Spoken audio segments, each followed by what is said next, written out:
Hello Booktube, Sarah here, and welcome to my channel. Today I'm coming to you with the Boujee Book Tag. I was tagged by the lovely Olive over at Book Olive, so thank you so much, Olive. I will of course leave a link to her original video in the description box below. So this tag is all about spending money on books and what you spend on books and why you spend on books and all those things. It's that behind the scenes peek into somebody else's life that we all love so much. And as soon as I saw her put this video up the other day, I knew right away that I had to do it. So here we are. So there are 10 questions plus a bonus question. I did print them out here. So I'm hoping this won't get too ranty. There are a few spots that I will pre-warn you if I decide to go on a rant. So you guys will know in advance.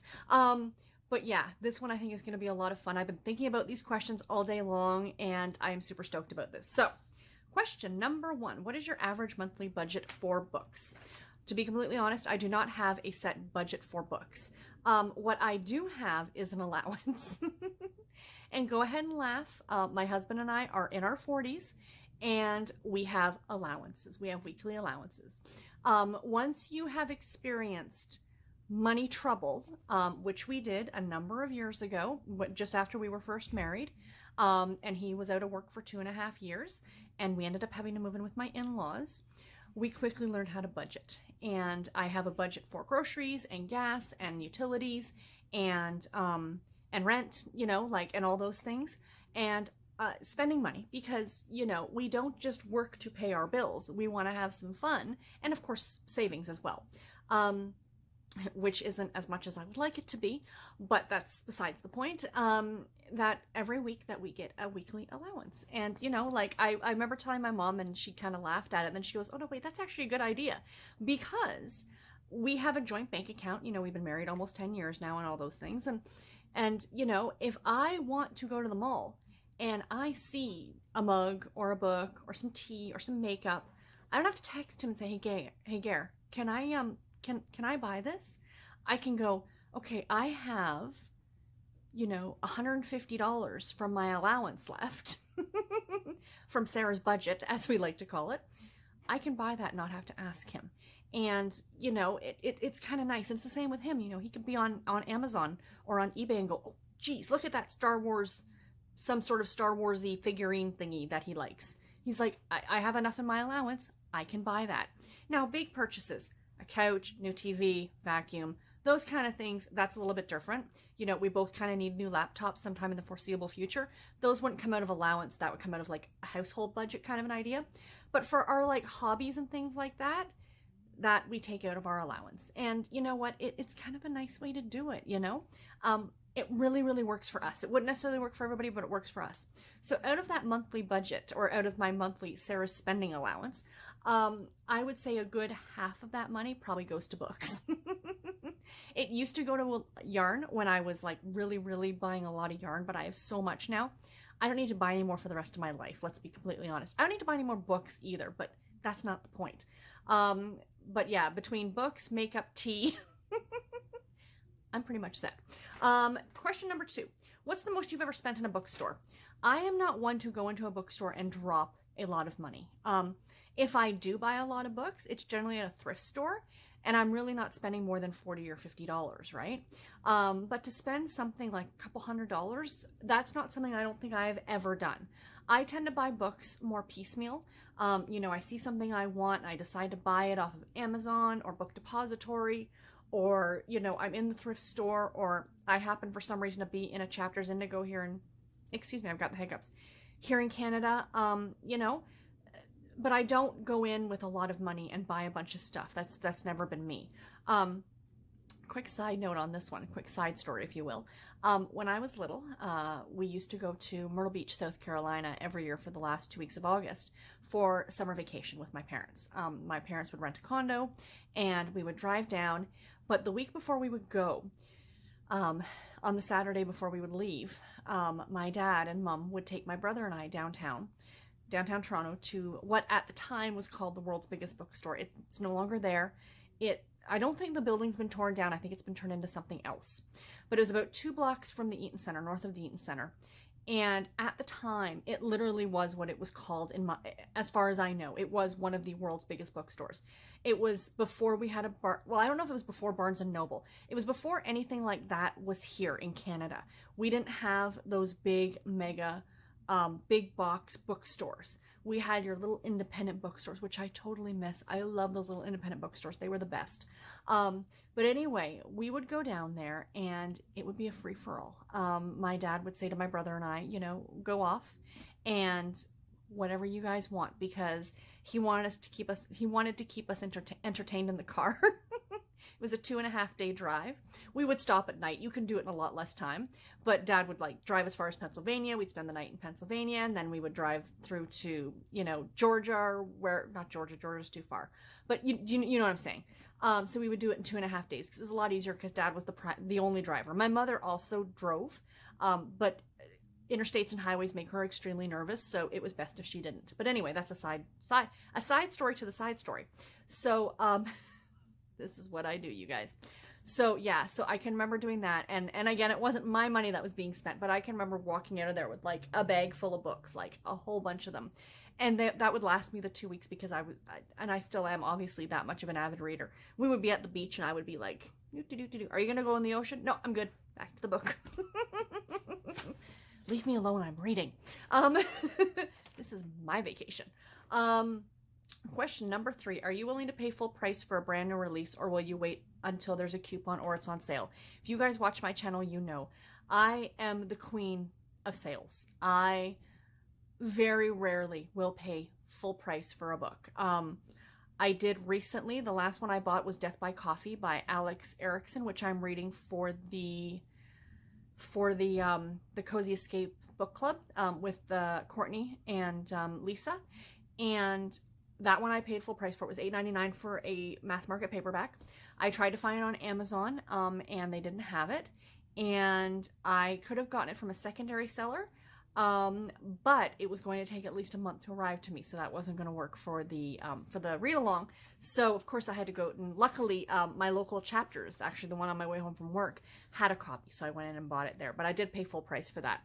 Generally, though, if it's a new release, even if it's an author I'd absolutely love, and I mean, I am 100% behind supporting authors, 100%. But even dropping $22 for a trade paperback for me is difficult. It's a lot of money, you know, and, you know, I understand that this is the author's bread and butter, and I totally get that, but how much of that does the author see and how much of that does the publisher see? And, you know, even with ebooks, and I'll get into ebooks in just a minute, that's the next question, I think. It all depends. I will buy the book to support the author, but I won't necessarily pay full price for it, if that makes sense. Question number 4. Would you rather buy one new book or several less expensive used copies, used books, all day long? Drop me in a thrift store with $50 and I will come out with bags full of books because I love it. Or at a good library book sale, which I've never actually been to one, but my local branch of the library, or all the local branches of the library, have the shelving carts at the front where they have like the book sale sign, and my Harlequins, my beloved Harlequin imprint books are like 25 cents or 50 cents a piece. How can you say no to that? Yes, I will buy 20 of them for $10. That 100%. Question number what do you think is a reasonable price for a new hardback book, a paperback, or an ebook? Here's where the rant might come in, you guys. I have a few things to say about book prices. Hardcover books are ridiculously expensive. They run, what, $35, $40? And I think that's Canadian. I cannot tell you the last time. I don't think I've ever paid full price for a hardcover book. In my opinion, just my opinion here, I think that they can completely do away with hardcover books. I don't think there's a need for it anymore. There are so many people that I watch on BookTube, so many people I talk to in real life who don't like hardcovers. They like the looks of them. Yes, hardcover books look gorgeous on a shelf, don't get me wrong. You know, the naked hardback or the naked hardback underneath and what have you. But at the end of the day, most people generally don't carry them around. Like, you know, my dad used to take the train every day back and forth to work, and my husband does it now too. Garrett is not going to lug a hardcover book around with him. He takes his e-reader or his phone, which has his Kindle app on it. I think personally that what should happen is hardcover books, if you want a hardcover book, that's totally your discretion. That's fine. If that's how you want to spend your money, good on you. If you want to buy a hardcover book, you need to special order it. Amazon, you know, contacting the publisher directly, going to your local big box store, and they can special order that for you and have it sent into the store. Or have them only available for libraries. Do you know what I'm saying? Paperbacks, like trade paperbacks and mass market paperbacks, run about what, between $20 and $25? I think that might even be able to go down to like $15. I think that would be totally reasonable. $15 for a trade paperback, and then like $8 to $10 for a mass market paperback. Now, do I have one handy? Okay, so I do. This is, God, I need my glasses. I think this is $8.99 Canadian, you guys. $7.99 US. So that's not unreasonable. Now, what gets me, and do I have it over here? I do, it's over here. Sorry for shaking the camera, you guys, I'm trying to reach. Now, you know my love of Harlequin books. I love these. I think that they are totally worthwhile. They are totally enjoyable to read. What gets me every time is this book. Now, this is an older edition, but if this was a 2019 release, this book, oh yeah, okay, would cost you $7. $7. This one was $6.25 when it was originally published in 2013. 2013? God, I need my glasses. 2013. So yeah, $6.25 for this. Now, Walmart, you guys know I love Walmart. Walmart has a deal with the Harlequins where you can buy 3 for $15. That's still $5 a piece. What did I just say? I can go into my library, I can get them for 50 cents a piece. So for that $15 that I just dropped on 3 brand new Harlequins, I can buy 30 of them at my book sale at the library for the same price, right? And I'm not saying these aren't worth the money. You guys know that. I know a lot of people would consider these to be throwaway, you know, but I made the comment when I was paying for the books. I said to the lady, I said, I would much rather give my local library my money and, you know, in order to buy more books or what have you, for books that I can finish in a day or two. That's just the way I look at it. You know, I do collect these. These do go on my shelf, you know, but there are so many of them that come out every month. Come on, guys. Like, they could lower the price on these. I know some of the Harlequin imprint lines are now going to be exclusively ebook only. I know the Dare line is exclusively ebook only. And for the first, like, 6 months that they were out, they were selling them for $1.99 a piece. Absolutely 100% reasonable. 100%. And I'm not saying that the authors and the publishers do not deserve the money. There are a lot of work that goes into these books. These covers are gorgeous. You know, I mean, these are well-made books. But, really? $7? No. And ebook pricing, you guys. Ebook pricing. Ebook pricing is far too high. My biggest gripe with ebook pricing is when a brand new book comes out and it comes out in hardcover, the ebook price reflects that. So that new hardcover book is now going to cost you $35 or $40. The ebook is going to cost you, I've seen them go as high as $20, $25 for an ebook. Disgusting. That's highway robbery. You know, 12 to like $20 is what the ebook is going to cost you. Give it 6 months or however long it takes. I don't know. It used to be a year, didn't it? Like between the ebook release or the hardcover release and the paperback release. But give it like 6 months or however long it takes, and the paperback is now released. And all of a sudden now that ebook price also drops to reflect the paperback price. That annoys me to no end. Ebooks should not cost any more than $3 or $4. I'm sorry. You know, and if they go on sale, bonus. You know, they go on sale for 99 cents. They have a Kindle Daily deal or whatever the case may be. Fantastic. You guys know I hunt out those Kindle Daily deals, and I hunt out those Kindle Monthly deals. I love my physical books. You guys know that. I've been buying a lot more of them lately. I'll be getting my bookshelves soon, so I can, more bookshelves, so I can, you know, stuff isn't piled on the floor as it is now. But I am 100% an e-reader. If you told me tomorrow that I could not own my physical books anymore, I would be annoyed because they are so pretty, and I do love holding a physical copy of a book, don't get me wrong, but I wouldn't be terribly upset because I do love my e-reader. that comes to my second point, which kind of has nothing to do with the question, but I just wanted to make a point of this, that those $12 or $15 or even $3.99 that you're shelling out on an ebook, you don't actually own that book. And that's the part that makes me ridiculously angry. That most of my ebooks are bought from Amazon because I own a Kindle. So it's easier for me to buy it. It goes right onto my Kindle. Bob's your uncle. I don't own that book. I own the rights to read that book, but I do not own a copy of that book. Now, I know what you're saying. Well, yeah, duh, Sarah. It's an e-copy. You can't have a physical something to hold with an e-copy. No, but I should get a file that I can download, that I can save on my computer, that I can change to any format I want to read on any device that I want, regardless of where I purchased the book from. Doesn't matter if it's Amazon, Barnes & Noble, Chapters Indigo, the Harlequin website. This is the way it should work with ebooks. And then you know what? Then we can have independent ebook retailers. You know, like have an I would love, is there such a thing? Why does something tell me that there used to be a website that you could buy ebooks from and you could like pick what format they were in, you know, supply them as a PDF or, you know, an EPUB or whatever it is, whatever's the most universal. There are programs out there, you guys, that you can convert these things. It's called Calibre. You can, if you own the rights to that book and there's no, I know they put a DRM on some of the, on things like library books. Like you can download the library book, but there's a DRM on it, which is like essentially something that does not allow you to transfer it to a different device or does not allow you to change the format from like an EPUB to a MOBI, M-O-B-I, which is Amazon. So you can't download it and have a copy or own a copy on your e-reader. But that's my biggest gripe with ebooks, is that you never ever actually own a copy.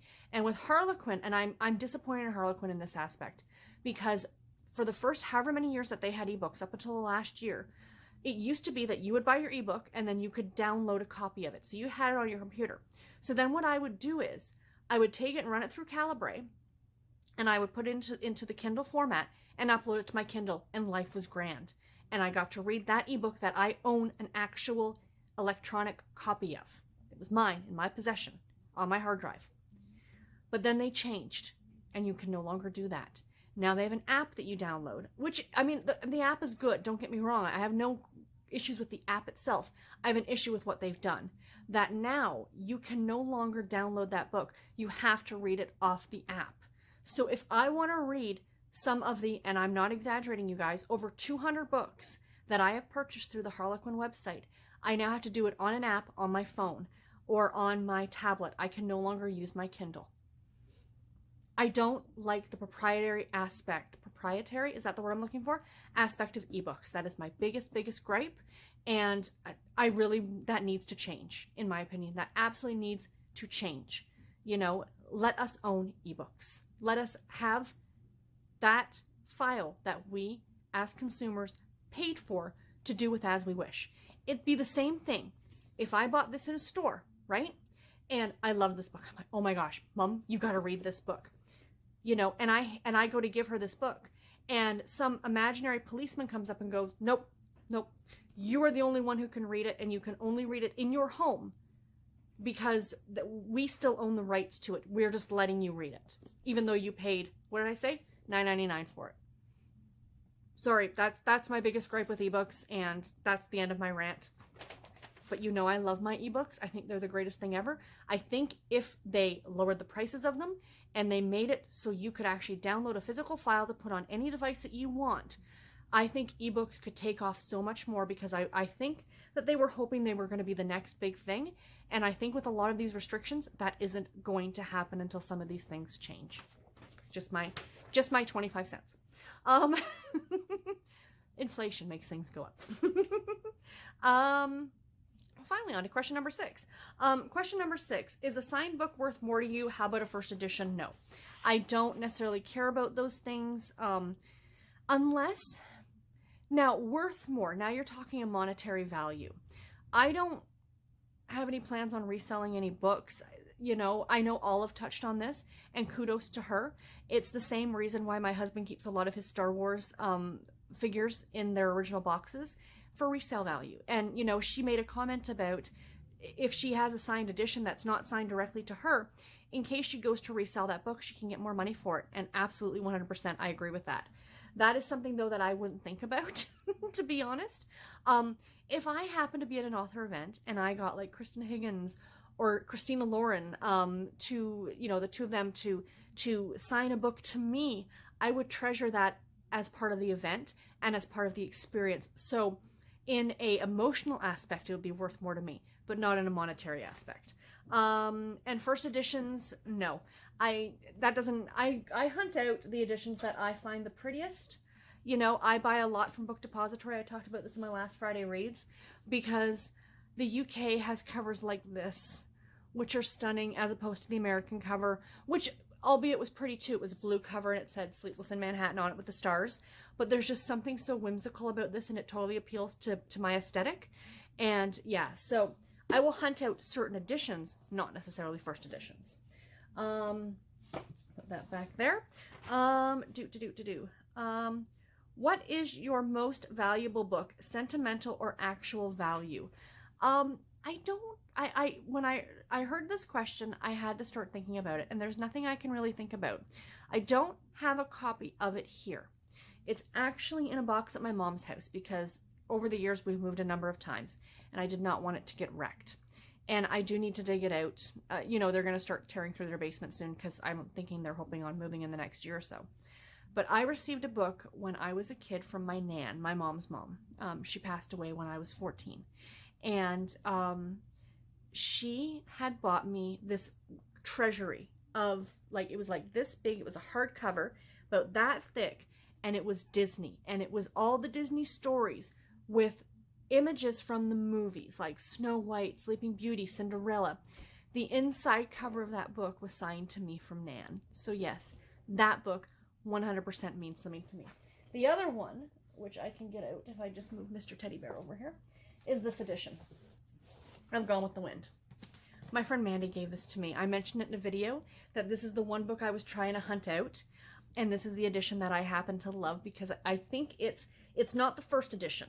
This is a reprint of the original first edition cover and all those things, and I wanted this for my shelves. So eventually it will sit on my shelves like this so we can see the front of it. But yeah, I don't know what printing this is. For example, this sold for $38, you guys, in case you're curious. I think this is probably like the 30th printing or something. The pages are super thin. So because my friend Mandy had a copy of this, I think her mother-in-law gave it to her. And she attempted to read it or didn't care to read it. And so she gave it to me because she's super awesome. Book is a work of fiction. Copyright 1936. Copyright renewal 1964. It doesn't say, because sometimes it'll say like 8th printing or something like that. But yeah, this I treasure very much because a friend gave it to me. I also have a set of, let's stick that right there. I also have a set of Alice in Wonderland by Lewis Carroll that another friend gave to me. So stuff like that, yes, that's the stuff I consider to be sentimental. 8, are you willing? Will you pay more for a cover or edition that you like better? I touched on this one already. Again, Book Depository, UK editions. Yes. Yes, I will pay more. I will pay to get the UK edition if I am going to buy the physical book. 9, what physical characteristics does a good quality book have? I don't know. Good binding, nice cover art. Let's be honest, I'm a cover snob. You know, the covers have to be pretty. The covers have to look nice. I think trade paperbacks hold up a little bit better than mass market paperbacks. Although there is something about that broken spine on a mass market paperback that just, you know, means something. It doesn't have to be fancy. It doesn't have to be anything spectacular. I just want a book to read, and that makes me happy. And question number 10, if you won the lottery, what bookish things would you do with the money? Oh my gosh. Oops. Yes, that's my 2020 calendar, in case you guys are curious. Yes, I already bought a 2020 calendar. Don't judge me. So what would I do bookish? We would move into a bigger apartment, or a house. We might actually own a house, depending on how much money we're talking. You know, I would want to buy a small, like a bungalow. It's just Garrett and I. We don't need a lot. Garrett and I and the cats. We have a 2-bedroom apartment right now. So there is a second bedroom that is not used. We don't have a spare bed in there. Nobody comes to visit us. We're not that popular. I have my friend Jess who's come to stay a couple times and she's crashed in on the couch. It's only a couple nights. But in general, it's not something that we would need, would be a spare room. So originally when we first moved in, that's where I had all my books. And Garrett quickly started taking the room over because he has an extensive Star Wars collection. Extensive. And it was either I give him that room or I was sleeping in a bedroom with a 6-foot-tall Darth Vader. So, you know, yeah, I decided to give him the room. So he's got it fully lined with shelves and his entire Star Wars collection, all of his lightsabers, his helmets, the whole kit and caboodle are in there, along with the 6-foot-tall Darth Vader. So it's fine. You know, we have some space here. We are slowly moving things around. So I will have more room to put my bookshelves. But in a perfect world, if we won the lottery or something like that happened and we had the opportunity, I would buy a bungalow. I would give him the basement. And then, you know, if it had like 2 or 3 bedrooms, I would have one as an actual spare bedroom. And the other one would be my book room. And it would have like my shelves and a comfy chair and stuff like that. You know, so that would make me happy. I don't have a lot of big plans for lottery wins, you guys. What else would I do? Oh, you know what I would do? Oh my gosh. I would travel, and visit bookstores, right? And other booktubers potentially too, if they wanted to visit and have a coffee or go book shopping or something like that. But like, for example, I follow them on Instagram. I would love to go to the Rip Bodice in Los Angeles. It is an all romance bookstore. And maybe that's the other thing I would do too. If I had the money to do a startup business, I would open a bookstore downtown that strictly, or somewhere in the GTA, in the Greater Toronto area, that strictly catered to romance novels and romance novels only. That would be awesome, wouldn't it? If you could find like an old Victorian house, ooh, that would be pretty. And then you could have like the bottom floor be like, all the different rooms be like, here's historical, and here's paranormal, and here's your contemporary. And you could have a kitchen area that you could like serve coffee and stuff, and like a little area people could sit and chat. And you could have like book clubs and stuff. And then on like the upper floor could be like the used books, like all the used books, and people could get like brand new books or used books. Oh my gosh. I gotta play the lottery now. I want to do that. How awesome would that be? That would be so cool. Oh my gosh. Okay, so anyway, that's what I would do with a lottery win. Oh, and I'd pay off my debts. Yeah, that's important. I'd give my parents some money. I'd give my brother some money. Fun side note for the lottery. Here in Canada, you don't pay taxes on lottery winnings, you guys. So if you win a $50 million jackpot, you win a $50 million jackpot. In case anyone's curious to play the lottery in Canada. And the final question, this is the bonus question, is give us an image, actual or mental, of your dream home library. So I did some searching online because I kind of had an idea in my head, but I didn't have an image and I wanted to show you guys a picture. So if I had that lottery win that I just talked about, this is what I want my library to look like. You know, like, look, you need a ladder. It's like something from Beauty and the Beast, isn't it? I was thinking as I looked at this picture, you know those challenges that people do? I know Karen from Rather Be Reading did one recently, the How Well Do I Know My Books tag, where people give you coordinates like shelf 3, row 2, or whatever. And you have to pick that book and then answer a question for it. Could you imagine doing that with that? Damn it, I gotta go back up the ladder again. But yeah, in that dream fantasy world where I win that $50 million Lotto Max jackpot, that would be the thing. In reality, it would be the second image. I am that simple. I just want some bookcases and a comfy chair, and I am happy. I get a lot of people talk about having like they're reading like their library and they have a chair in their library. Because Garrett and I have always lived in apartments, and we've always been together. We don't have a lot of room to go separate places. We have one television. I am adamant. I am not someone who likes a TV in the bedroom. It's not, you don't need it. I grew up like that, and that's just me. He fights me on it every chance he gets. There'll be a TV on sale. He'll be like, hey, wouldn't this look great in the bedroom? No.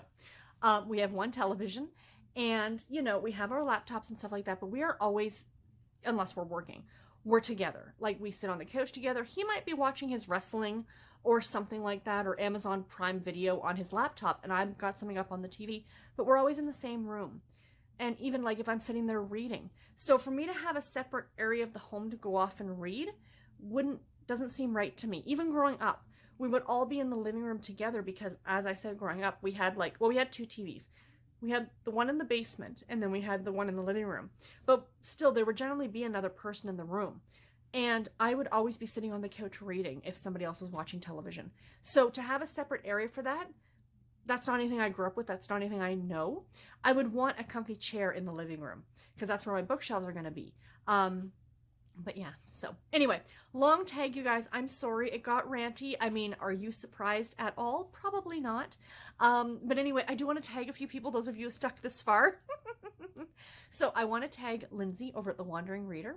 I want to tag Shannon over at Shannon Redler on her channel. I'm going to tag the lovely Karen over at Rather Be Reading. I want to hear your answers too. And I want to tag Amy over at Zoe Beck. So those are the 4 that I am tagging. I will leave links to all of their channels in the description box below as well. And I will tag you guys on Twitter so you can see this for sure. And until my next video, everybody, take care and happy reading. Thank you all so much for watching. Bye, guys.